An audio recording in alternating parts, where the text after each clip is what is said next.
All right, folks, welcome back. We're going to be speaking about the Israeli conflict at length coming up in the next segment, so don't go away. You're not going to want to miss it. But I do want to tell you, this has not gotten a lot of play with everything going on with the Israeli cabinet rejecting the proposed peace deal. And now there are reports that, not peace deal, but ceasefire for 7 days. Now there's a report that Israel might be open to a multi-hour, 12-hour, 7-hour, 9-hour ceasefire for humanitarian purposes, which is a lot different than 7 days. But just don't think, lest you think that it's just Hamas that's fighting with Israel. Islamic Jihad, one of their big leaders, was killed in Gaza, along with 2 of his sons, according to Israel. They struck 30 houses early this morning in the Gaza Strip, killing a leader of the terrorist group Islamic Jihad and 2 of his sons. That's just one of the reports coming out that hasn't gotten a lot of mention. Also, we haven't had a chance to really talk about this a lot. I don't know if you're familiar with Ray Rice of the Baltimore Ravens. He went to Rutgers, wide receiver, good player. You've all seen the video. Oh, you know what? I actually have somewhere the video, and it's my fault. I should have called for it. And if you guys could come up with it while I'm looking for it. 29. There's no sound on it, so if you could run 29 anytime while I'm talking. Ray Rice was seen coming out of an elevator at a hotel in Atlantic City.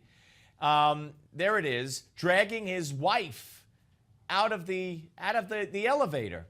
Now, apparently, he punched her. Reportedly, he assaulted and punched his wife in the elevator. Reportedly, there are pictures of this, video camera pictures of the actual assault in the elevator.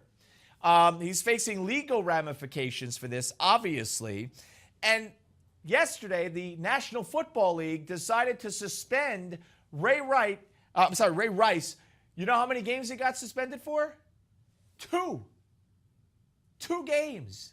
Now, it's my understanding that if he had been found to have been using steroids, he would have got suspended for 4 games. So what exactly is the NFL saying?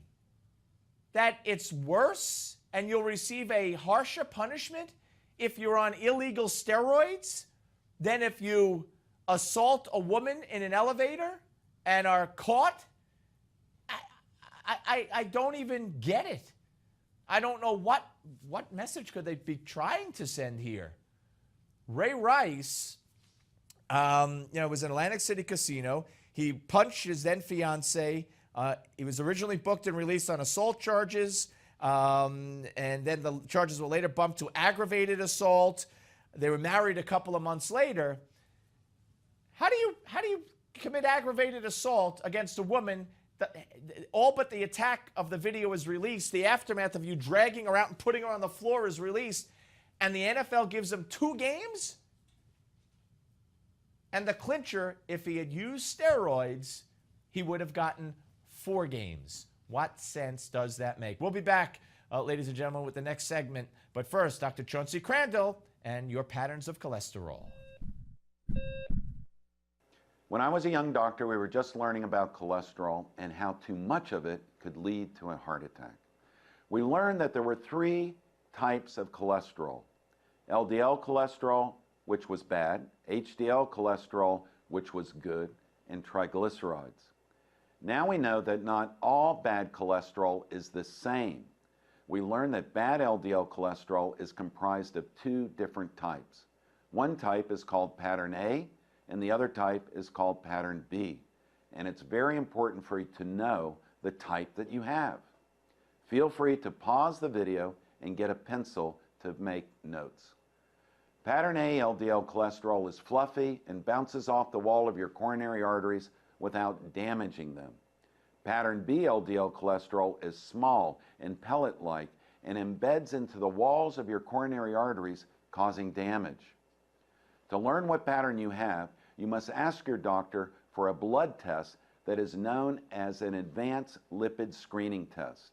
Most of the time, doctors will not order it, but this is an important state-of-the-art cardiology test, and research shows that this information is key to determining who is at the highest risk for a heart attack. If it does turn out that you have the deadly pattern B type of bad cholesterol, don't despair. I found that taking 500 to 2,500 milligrams of vitamin B3 or niacin can change a harmful pattern B LDL cholesterol to a pattern A cholesterol. In this Heart Health Minute, I told you about the importance of advanced lipid screening and learning about your cholesterol risk. But there are other very important tests you need to know about as well. Since most of you are already reading my book, The Simple Heart Cure, I want you to go to Chapter 10 and read about the other must-have tests you should ask your doctor about if you are over the age of 50. Get your copy of Dr. Crandall's best-selling book, The Simple Heart Cure, for just $4.95 with this special offer. Go to www.simpleheartbook.com to get your copy today. That's simpleheartbook.com.